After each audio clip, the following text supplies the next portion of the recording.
Hello everyone, Treecks here. Welcome to the Hero's Cave. It is not called level 9 or anything, it's not like an official dungeon, but welcome to Oracle of Seasons, Hero's Cave. Like I explained last time, Oracle of Ages officially also has a Hero's Cave. We did see a Hero's Cave in the Oracle of Ages project, the one that I actually played, but that was of course the regular Hero's Cave for the regular game. Just meant in order to get to the Maku tree and get the first sword of the game. But if we actually play The Legend of Zelda Oracle of Seasons or Oracle of Ages as a linked game, then the Hero's Cave is going to be a vastly different place. A place where all of our skills of puzzling and combat is going to be tested to the fullest. Our ultimate Zelda challenge in these games, you might say. Because of the way I'm playing these games, I'm unfortunately not going to be able to show off the Hero's Cave in Oracle of Ages. Because yes, that one is going to be different. And it's also going to house a different reward. But I'm going to be playing Oracle of Seasons linked on my Let's Play channel, and therefore this is the one I'm going to be showing off. Now that all of the dungeons are complete, you're finally able to fully clear this place. Allow me to continue. We've still got a lot of work to do. Bridge will form, and we are going to be able to continue. Grab the chest for a Gacha seed. And grabbing the chest is going to do more than just allowing us to continue. It will also actually form a portal. Just like a regular dungeon, we are able to actually warp ourselves back to the beginning.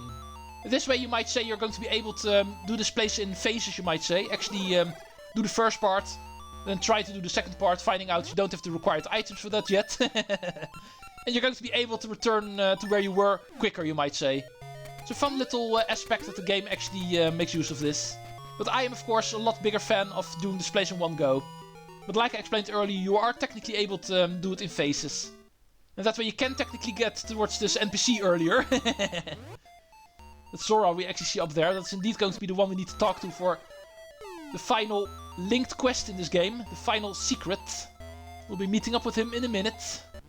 The only downside of me liking to do this place in one go, because the reward he's going to be able to give you is definitely worth it.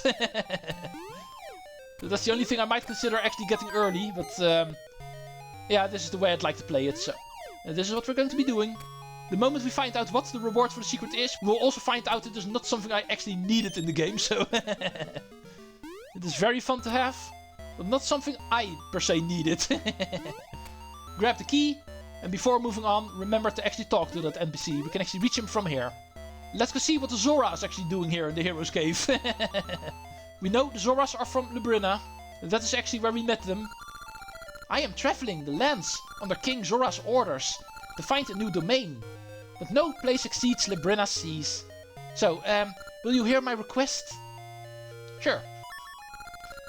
I'd like you to tell this secret and my report to King Zora in Labrina's seas. Understood? Okay, I know where I can find the king. We've seen him before. This is the secret we need to tell him. I understand. Thank you. And that is something we're going to be taking care of before the finale of this game, of course. The final secret in the game. So I can also record that final secret. And finally put up my long episode of all the secrets in Oracle of Ages. And this one also needs to be a part of it, so... Then we're finally going to be able to see in the project what I've been doing all this time. First we're going to be clearing this place off, of course. This next puzzle room is going to be... relatively simple. We just need to go to all of the corners in the room, avoiding floor masters who are going to try to grab us, of course. Returning to the beginning of the dungeon is something we don't want in this case. It's a pretty long walk back, of course, even with the portal. Go away, you. And here's number 4. Puzzle complete. Next room. Another roller puzzle.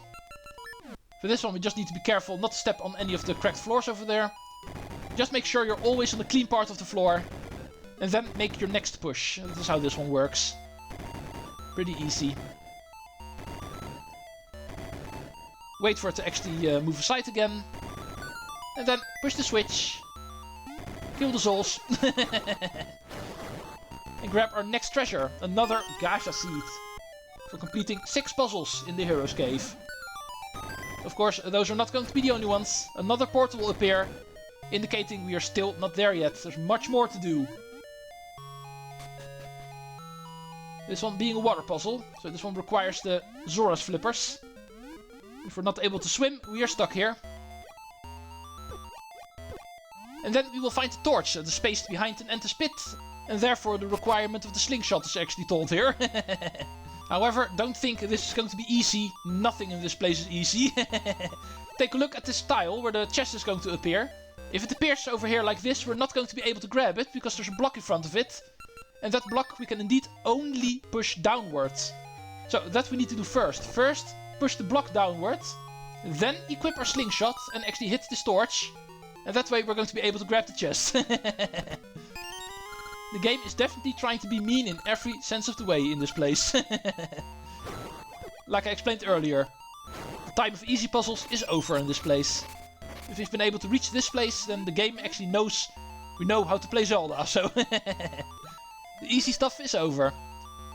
Speaking of which, let's go see what we need to do in the next room. Puzzle number 8. There's a torch on an elevated section over there. And a lot of blocks actually blocking our way, so we need to find out where we can actually push these blocks. And that way find our way through.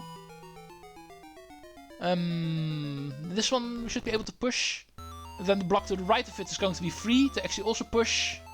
Yeah, this is correct. That's why we need to go over here. Push you, and you down. And we've made some room to push you left. And that way we can get through. Here's the key that we actually needed. And yeah, from here we need to hit both of these torches. Slingshot. Not per se the hyper slingshot required, but still. Hit both of them. And the doorway to the left will open up. This one was simple to do. Let's go check out the next room. Oh yeah, this one. This one can be really annoying. This one is defeat all enemies. But because most of the room is going to be nothing but water, it's not going to be easy to actually get all of the enemies here. If you're lucky, some of them will actually come close to you and you're going to be able to hit them. But for most of them, I'm afraid we're going to need a projectile weapon. So grab our slingshot again. For this one, the hyper slingshot might actually be a handy weapon to use, since we're able to scatter our shots better. So we have a higher chance of actually hitting enemies. But once we defeat all enemies, or maybe not, maybe an enemy did not spawn. Yeah, there's still a River Zora here. Not too sure where you actually went, sir, but kinda suspected as much. River Zoras do have a tendency to suddenly disappear from a room. But whenever you're dealing with defeat all enemies, we do need to actually still defeat that guy. Need to get ourselves towards the middle where the torches are. This pathway over here looks like a crazy amount of bombs is going to be required, but luckily we don't need to go there. This is just here to trip you might say. You can indeed just simply go this way. Even though it looks like to be a dead end, one of the blocks is definitely pushable. And we can simply destroy this block over here. So the torch to the north actually becomes accessible. And our slingshot can be used in order to light both of them. Revealing the next gauge sheet for us. Completing the third phase of the Hero's Cave. Moving on to the next section. There's still plenty of items you have not used yet. Like the magnetic gloves, for instance. Remember these kind of puzzles where we actually need to change our direction in mid-air while repelling and attracting ourselves. We can also repel ourselves into a vortex, by the way. But this is indeed what we need to do. Quickly turn around and immediately push the button again, so we don't fall. And that way we can actually slowly make our way past this room. Yeah. And now for the final tricky part. Releasing the button in time as well, to land on the platform. And that way, first one is done. Now for the second one. Let's head down. Oh. That's also a way to go down. But not the down that I want. Come on. I was doing just fine a minute ago. Now all of a sudden it won't work anymore. Yeah, okay, there we still go. Next puzzle. First, get rid of you guys. Boom, boom. Boom, boom. That is also a way to start curling, you might say. But after defeating all of the enemies, which is not required of course, it is time for us to take care of this impossible looking puzzle. Remember the 3 orbs that were actually flying around in dungeon number 6? Where we needed our magical boomerang? Well, this is going to take that to a whole new level. The crazy magical boomerang puzzle. Only available in The Legend of Zelda Oracle of Seasons while played on 60 frames per second. It might actually take forever.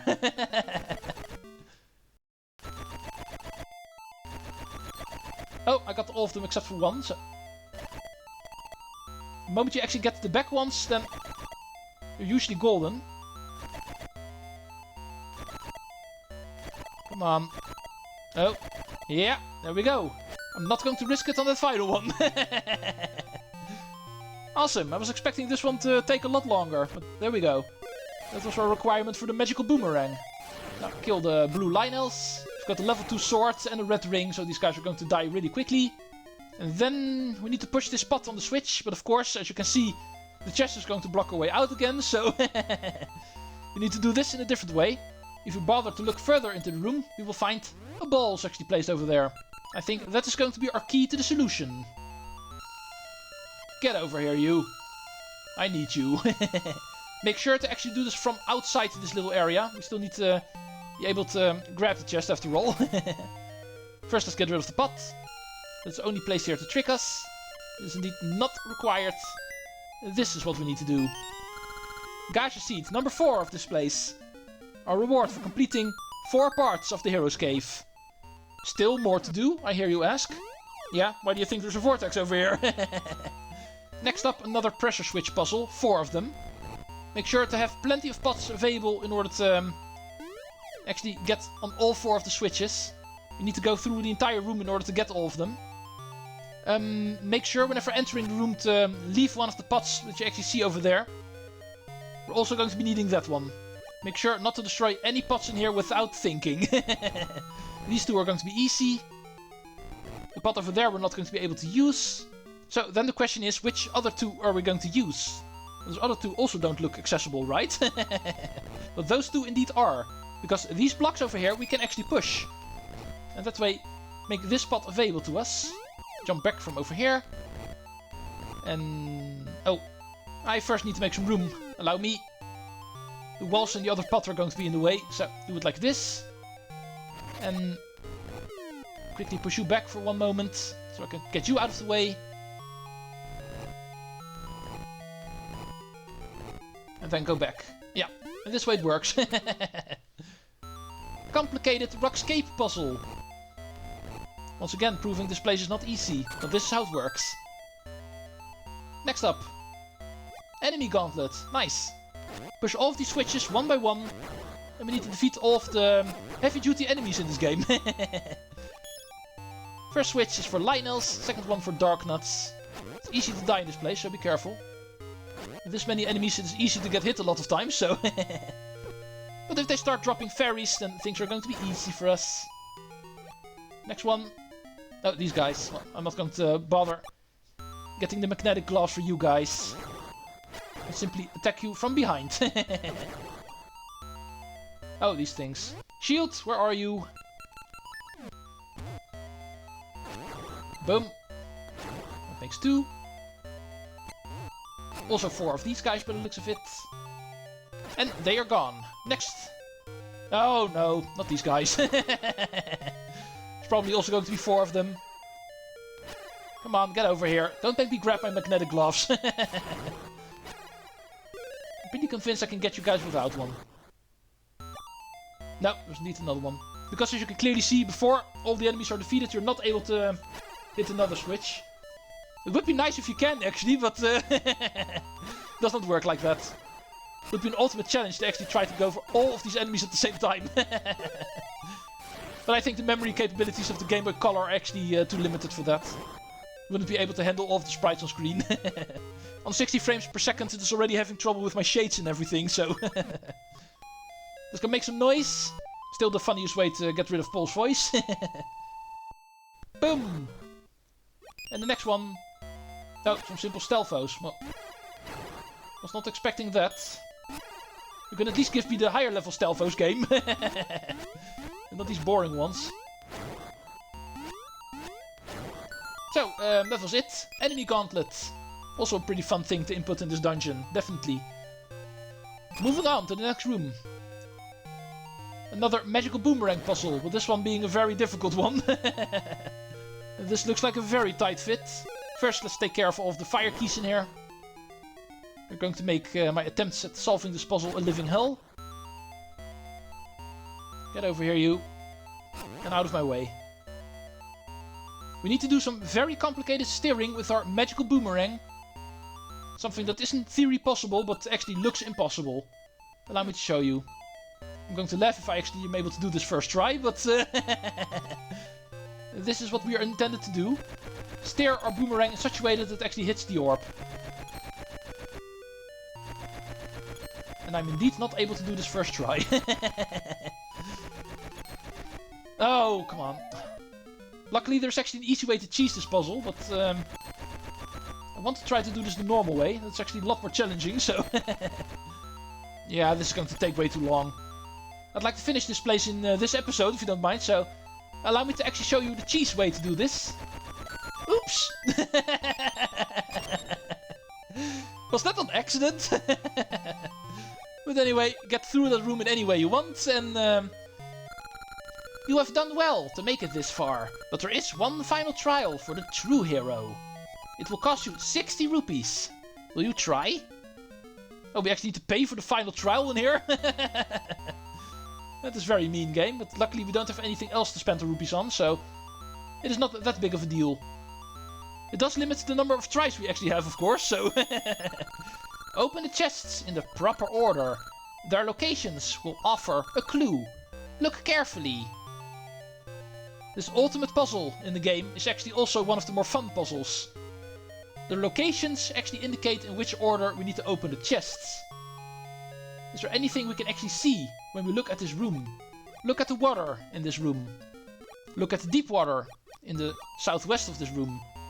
Look at sand in the southeast. Look at the darker tiles in the north.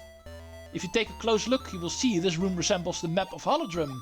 And the chests are actually located in the places where the dungeons were found. So this one we open up first, for the Gnarled Root dungeon.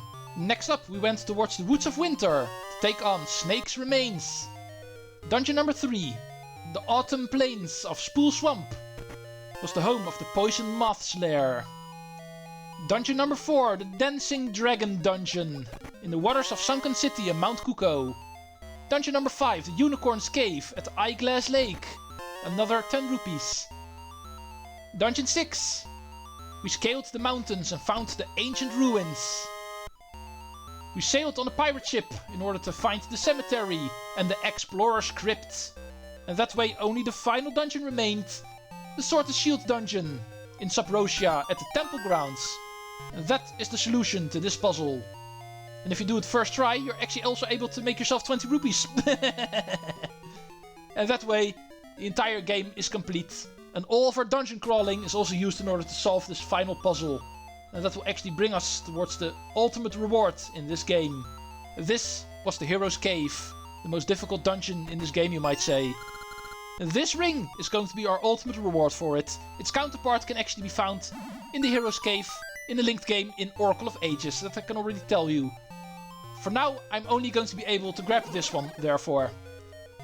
And that way, 19 minutes in the video, well, nice timing, actually completing the Hero's Cave. With the exception of the first couple of rooms, which I actually did in the previous episode already. Pretty much able to do this place in one episode. Fits perfectly. Now, I guess we're going to be curious on what our reward is actually going to be. That other reward we actually still need to do. I still need to start up Oracle of Ages one last time. In order to talk to the Zora King. For the final reward. But other than that, we're going to be able to take a look at this final side quest. This awesome ring that we just got. Right, this was probably the final time we're going to be meeting up with Maple. So, also say goodbye to her, everybody. Hopefully we never have to see you again. Until the moment that Nintendo actually decides to make a remaster of these two games at some point. Let's be honest, that is only a matter of time. But for now, we're only going to be able to play these original games. Game Boy Color. Still the only version of this game, officially. Let's go take a look-see at Vasus. Who's not over here, he's going to be over here. The Ultimate Ring in Oracle of Ages and Oracle of Seasons. They are going to be counterparts, but the Oracle of Seasons, Hero's Cave, is going to give us the Power Ring level 3. Sword damage will be tripled, but also damage taken will be tripled. And because I'm not going to be able to show it off, I'm already going to be able to give it away. If you complete the Hero's Cave in Oracle of Ages, you will actually get the Armor Ring level 3. Tripling your armor and actually tripling your damage. That one might be fun to play with actually, but no. The Oracle of Ages Hero's Cave is for now going to be a secret on my channel. Only if I actually replay this project in the far future, I might be able to show it off. Or if Nintendo actually makes a remaster of these games at some point. And then of course I'm also going to be able to buy those. And I'm going to be able to make a remaster Let's Play out of these games in the future. That might also be a possibility. If that happens, either of the two, I'm of course going to be able to switch it around. But for now, the finale is coming up for Oracle of Seasons. And I will say Treecks out. See you folks in the next one.